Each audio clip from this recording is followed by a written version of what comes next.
पुरुषोत्तम मास का महत्व। पहला, दूसरा, तीसरा अध्याय सुनिए। पहला अध्याय इस प्रकार है।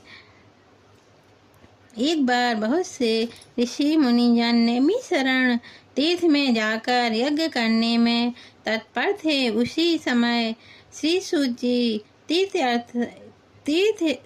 यात्रा के निमित्त भ्रमण करते हुए अपने शिष्यों के सहित वहां पर आए।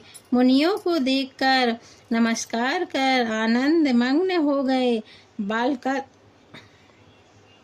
बालकाल वस्त्र पहने, प्रसन्न मुख, चेहरे पर कांति, परमार्थ में निपुण, चंद्रमा से शोभायमान तुलसी की माला तथा जटाओं का मुकुट धारण किए हुए महाशरणम इस अद्भुत मंत्र को जपते हुए सूत जी को देखकर नैमिषारण्य के महर्षि लोग उठकर खड़े हो गए।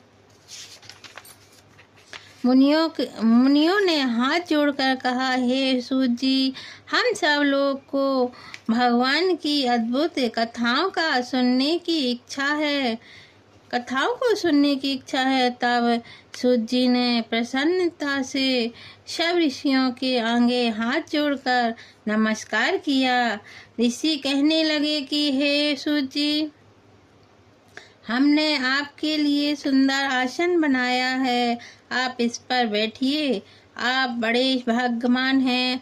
आपने गुरु की कृपा से भगवान के रहस्यों का वर्णन करने की शक्ति प्राप्त की है। इस संसार सागर में हजारों बातें सुनने योग्य है, परंतु इनमें जो भी सार वस्तु हो, संसार सागर डूबते हुओं को पार लगाने के लिए जो शुभ श्रेष्ठ कथाएं आपके विचार में हो, वही बताइए। शौनकादिकों के पूछे जाने पर श्री सूत जी कहने लगे, हे विप्रो, मेरे वचनों को सुनो। मैं पहले पुष्कर तीर्थ गया और वहां से हजारों तीर्थों में होता हुआ हस्तिनापुर गया। वहां राजा परीक्षित अपने राज्य को छोड़कर अनेक महान पुण्यमान ऋषियों के साथ गंगा किनारे जा रहे थे। उनमें अनेक सिद्ध योगी और महासिद्धि मुनि थे। मैं वहां पर उस समाज को पूछ ही रहा था, तो वहां श्री कृष्ण भगवान के चरण कमल में मन लगाए महामुनि व्यास जी ने पुत्र सुखदेव जी पधारे, जिनकी 8 वर्ष की आयु, शंख की समान कंठ, ऊंचे और चिकने केशों से सीधे घिरा हुआ मुख, सुंदर कंधे, चमकती हुई कांति थी। वह अद्भुत वेश ब्रह्म स्वरूप थे। एक महामुनि सुखदेव जी को देखकर सब मुनि के हाथ जोड़कर खड़े हो गए। तब मुनियों के बनाए हुए कमल चक्र जैसे ऊंचे आसन पर सुखदेव जी को बिठाया गया। उस आसन पर बैठे हुए ज्ञान समुद्र के चंद्रमा सुखदेव जी ऋषि की पूजा को ग्रहण कर ऐसे शोभायमान हुए जैसे तारागण में चंद्रमा शोभायमान होता है। पहला अध्याय समाप्त हुआ। जय गणेश भगवान की जय। दूसरा अध्याय प्रारंभ हुआ। लाइक एवं सब्सक्राइब जरूर कर दीजिएगा। धन्यवाद। दूसरी कथा इस प्रकार है। सूत जी कहने लगे, हे ऋषियों, श्री सुखदेव जी को राजा परीक्षित को श्रीमद् भागवत की कथा सुनते हुए देखकर आया हूँ। ऋषि कहने लगे, हे सूत जी, जो कुछ आपने देव व्यास जी के मुख से सुना है वही कथा सुनाइए। सूत जी बोले, हे ऋषियों, जैसे मुझ में ज्ञान है और मैंने व्यास जी के मुख से सुना है वह मैं तुमसे कहता हूँ। एक समय नारद जी विचरते हुए भगवान नारायण के पास निवास स्थान में पहुँचे। वहाँ पर भगवान के चरणों में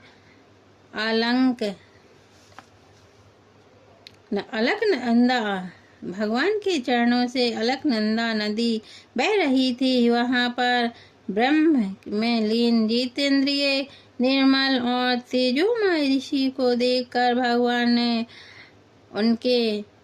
उनको नमस्कार किया। तब साष्टांग नमस्कार कर श्री विष्णु जी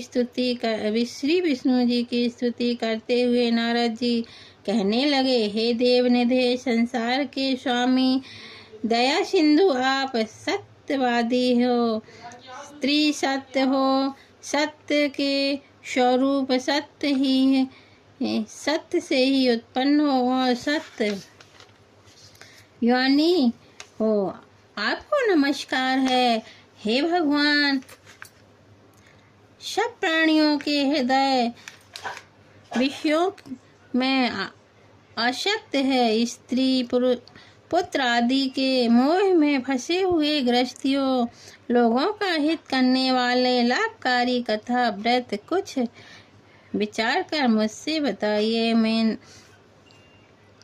मैं आपके मुखारविंद से कुछ सुनने के लिए ब्रह्मलोक में आया हूँ। नारद जी के ऐसे वचनों को सुनकर भगवान हंसकर नारद जी से कहने लगे कि हे नारद, भगवान श्री कृष्ण आदि की पुण्य कथा को सुनो।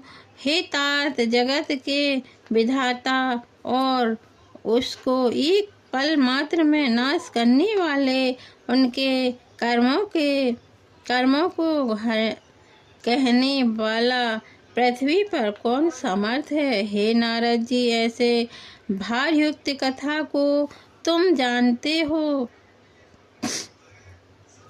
परंतु फिर भी दरिद्रता को हरने वाला, यश और श्रेष्ठ पुत्रों को देने वाला, मोक्ष देने वाला तथा शीघ्र सेवन योग्य और ऐसे अद्भुत पुरुषोत्तम मास महत्व को कहता हूँ। नारद जी कहने लगे कि हे प्रभु, स्वामियों सहित मैंने चैत आदि मास तो सुने हैं, परंतु उनमें पुरुषोत्तम मास नहीं सुना। यह पुरुषोत्तम मास कौन सा मास है और यह कैसे हुआ है? कृपा निधि, यह सब आप मुझसे कहिए। इस मास का स्वरूप और विधान मुझसे कहिए। क्या करना चाहिए? स्नान कैसे करें और दान क्या करें? और जब पूजा तथा उपवास आदि क्या साधन है? इसके अतिरिक्त और भी कोई सार हो, यह सब बतलाइए। सूत जी कहने लगे, हे ऋषियों, नारद जी के ऐसे जनहित कारक वचनों को सुनकर भगवान चंद्रमा की समान शीतल और शांति देने वाले वचन बोले। दूसरा अध्याय समाप्त हुआ। तीसरा अध्याय प्रारंभ हुआ। तीसरा अध्याय इस प्रकार है। हे नारद जी, जो कुछ भगवान श्री कृष्ण ने राजा युधिष्ठिर से कहा वही मैं तुमसे कहता हूँ। एक समय धर्मराज युधिष्ठिर जुए में दुर्योधन से सब कुछ हार गया, तो द्रौपदी को बालों से पकड़कर दुष्ट दुशासन ने खींचा और वस्त्र भी पकड़कर खींचे, तो कृष्ण भगवान ने रक्षा की। उसके पश्चात युधिष्ठिर आदि राजा को छोड़कर काम्याक वन को चले गए। वहाँ पर वन में युधिष्ठिर, द्रौपदी और बाल बिखेरे वन में रहने वाले हाथियों की तरह वन में फलों को खाकर अति दुख को प्राप्त हुए। एक समय देवकी के पुत्र श्री कृष्ण भगवान उनको दुखी जानकर काम्याक वन में गए। उस समय युधिष्ठिर आदि श्री कृष्ण भगवान को देखकर ऐसे प्रसन्न हुए मानो देह में प्राण आ गए हों। वे बड़े प्रेम से मिले और हरि के चरण कमलों में नमस्कार किया। द्रौपदी ने भी प्रणाम किया। राजा युधिष्ठिर को दुखी देखकर जो ऐसे ही द्रौपदी को दुखी देखकर श्री कृष्ण भगवान भी अत्यंत दुखी हुए। जब विश्वात्मा भक्त वत्सल भगवान ने दुर्योधन को भस्म करने के लिए क्रोध किया तो मानो करोड़ों कराल के समान मुख से प्रलय काल की अग्नि उठी हो और दांतों को पीसते हुए मानो त्रिलोक को भस्म कर देंगे। तब अर्जुन भय से कांप उठा। दुर्योधन, युधिष्ठिर और द्रौपदी तथा दूसरे उपस्थित वृंद हाथ जोड़कर भगवान को प्रसन्न करने के लिए स्तुति करने लगे। अर्जुन कहने लगे, हे कृष्ण, हे जगन्नाथ, हे नाथ, मैं जगत से बाहर नहीं हूँ, फिर आप मेरी रक्षा क्यों नहीं करते हैं? आप तो सारे